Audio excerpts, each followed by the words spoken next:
রান্না করি নাই মানে এই চলছে এখানে, খুব মজা করছি আমরা। চিয়ার্স।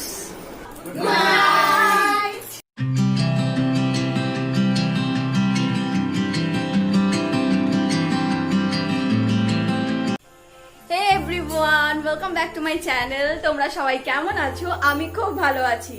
তো আজকে আমি একটি ডেইলি ব্লগ করতে যাচ্ছি।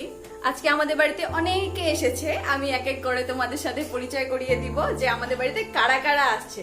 সবার আগে আমি পরিচয় করিয়ে দিব ফার্স্ট টাইম আমার মামার সাথে। আমার একমাত্র মামা কুচবিহার থেকে এসেছে। তো আমি মামাকে জিজ্ঞাসা করে নিব, মামা অনেকদিন পরে তোমার কালচিনি আসা, কত বছর পরে এলে? তো 1 বছর পরে এলাম। 2 বছর হয়েছে। আচ্ছা 2 বছর পরে না?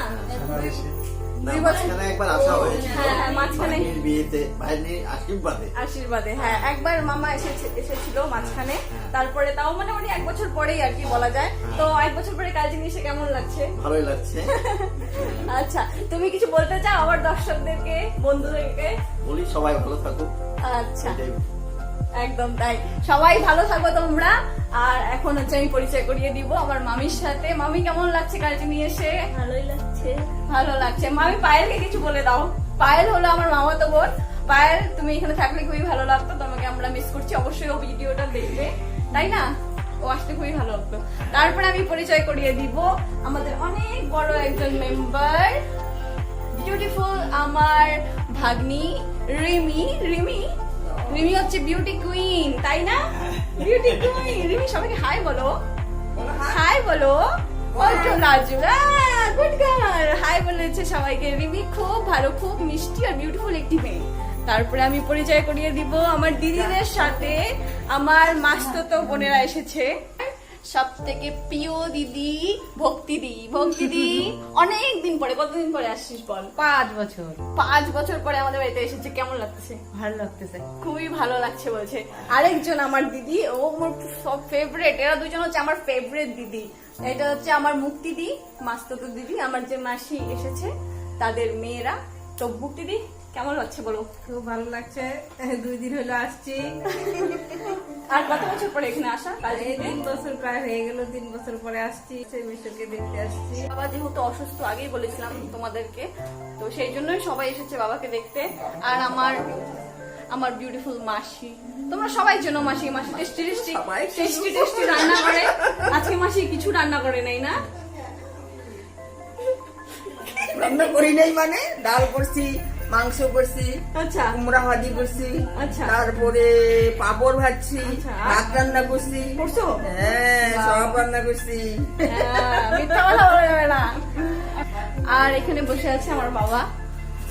বাবা তোমার কেমন লাগছে? অনেকদিন পরে ব্লগে আনছি। বাবার শরীর খুবই খারাপ ছিল, খুবই খারাপ। তো বাবা এখন তোমার শরীর কেমন? ভালো। বাবা এখন ভালো। আই গেস তোমরা দেখেই বুঝতে পারছো যে আমার বাবার শরীরটা এখন আগের থেকে অনেক ভালো না? দেখতেও ভালো লাগছে, বাবাকে ফ্রেশ লাগছে একদম। চলো বাকি পুরো দিনের ব্লগ করছি এখন, দেখতে থাকো। আশা করি এই ব্লগটি তোমাদের ভালো লাগবে। এখানে এখন আমাদের সকালের ব্রেকফাস্ট তৈরি হচ্ছে। কি ভাজা হচ্ছে? রুটি ভাজা হচ্ছে। মুক্তিদি ভাজছে। মুক্তিদি হলো আমার মাসতুতো দিদি। আর এদিকে মা ঘুগনি আম নিয়ে রেডি, সবাইকে দিচ্ছে। আমার ব্রেকফাস্ট চলে এসেছে। আজকে ব্রেকফাস্ট হলো আম, রুটি এবং ঘুগনি। দারুণ কম্বিনেশন একটি। আচ্ছা আমার দিদি কি করছে? মাছের ডিমের বড়া। আর তুমি আজকে কিছুই করলে না তাহলে? আমি তো সব করলাম। মিথ্যা কথা, আমি তো একটা ভিডিওতে একবারও দেখলাম না তুমি রান্নাছো। মেয়েরা আসে, মেয়েদেরকে দিয়ে রান্নাচ্ছ। আর এই মেয়ে কি করছে? শুধু ঘুরে ঘুরে খাচ্ছে, ঘুরে ঘুরে শুধু খাচ্ছে। কিছু রান্না করলো না, কিছু করলো না। হ্যাঁ কি বলো? খাওয়াই কাজ বলে, খাওয়াই বলে কাজ। হ্যাঁ এখন রাত 11টা। আমরা সবাই কি করছি? আমরা সবাই এখন কোল্ড ড্রিঙ্কস খাচ্ছি। আর সেটি কে এনেছে? মিস্টার বিরাজ সরকার, আমার কাকা। আপনি কিছু বলতে চান? আজকে একটা খুব আনন্দের মহল। এখানে আমার ভাগ্নিরা আছে, আমার দিদি আছে, আমার দাদারা, বৌদি এসছে। তো যাই হোক, এই খুশিতে আমরা একটু কোল্ড ড্রিঙ্কস এই টাইমে খাচ্ছি। গরমও পড়েছে, হ্যাঁ বেশ জমিয়ে ঝুড়ি বাজার দিয়ে খিচুড়ি ভাজা, টিকা নিয়ে না খিচুড়ি ভাজা বলে। তো খুবই আনন্দ। আর আমার এই দিদি বলছি চলে যাবে, কিন্তু আমি বলছি আরো কয়েকটা দিন, কোনো অসুবিধা নেই। দিদি কি বলছে দিদি? ওর মানে আমার মেয়ে- মাসি। ওর মেয়ে আমাকে বলেছে যে মা এখানে থাকলে কোনো অসুবিধা নেই, কোনো প্রবলেম Problem নেই। নেই।